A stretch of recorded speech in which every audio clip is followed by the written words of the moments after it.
I'm Neil Moore, and this is Cache Tales.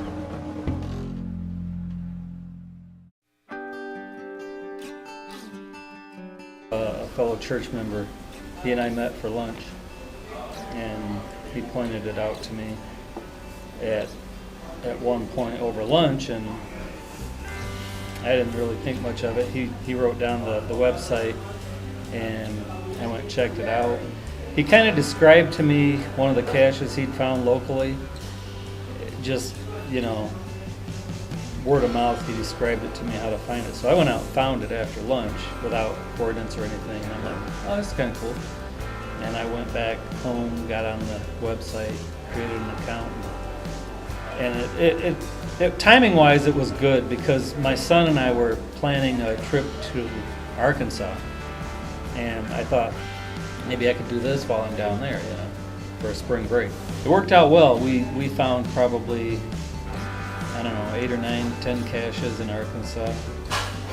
That was a lot of fun because it gave he and I something to do. We saw some stuff on like a Discovery Channel or something like that, and I thought, well, this is kind of cool. I'll plan a trip around this, go down there for spring break. And then the geocaching thing came up, and I figured, well, that'd get us out of the hotel. Give us a reason to get out and do something out in nature. And we had a lot of fun. I didn't have a great GPS like you have today. I had like one of the old, I think it's called the Adventure or something. It didn't have any maps on it or anything. You were running blind. And there was this one we were trying to get to, and it ended up being like on the north side of this huge lake, and we were trying to get at it from the south, and we drive close as we could get to it, and we ended up at a boat launch. Go in from a different direction from the east, you end up at boat launch. Now we're further away. Now we're 5 miles away. We just had to keep working our way around, and we worked our way around all the way to the end of the lake, and we eventually found it. We had to do some 2-tracking and some hiking down some ATV trails and things, but we found it, and that was an adventure. So that was a lot of fun.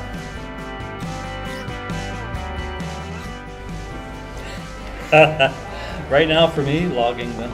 I have multiple thousands that I've not logged yet. Obviously I can't prove that, but when I get them logged, I'll be done. But right now that's the hardest part.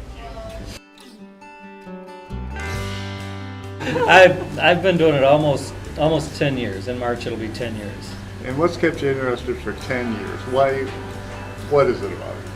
I think it's the getting outdoors, the finding locations that you didn't know existed. Like even in Kalamazoo, Portage. There's parks here that growing up, even as like a young adult, before I found out what geocaching was, I had no idea these parks were there. Nature preserves, places that you can go hike, I had no idea. And you look on the map and you see that there's a little treasure box over here. Let's go check that out. Well, it's in a nature preserve. And that's awesome. So it keeps you interested that way. Another big thing for me is what we're doing here right now. Meeting people, chatting with people. I've met people from all over the country, and just this one little thing called geocaching.com connects all those people together. And you go, no matter what town you go to, if you're out hiking in a preserve or whatever, you have the potential to run into somebody and create a new friend. And that's big for me. I was kind of an introvert before I got into geocaching, and I don't really see myself so much as an introvert anymore. It's helped me open up and expand, and become a little more socializing. So that's the big thing for me, just being able to get out, meet people. It's awesome. It is awesome.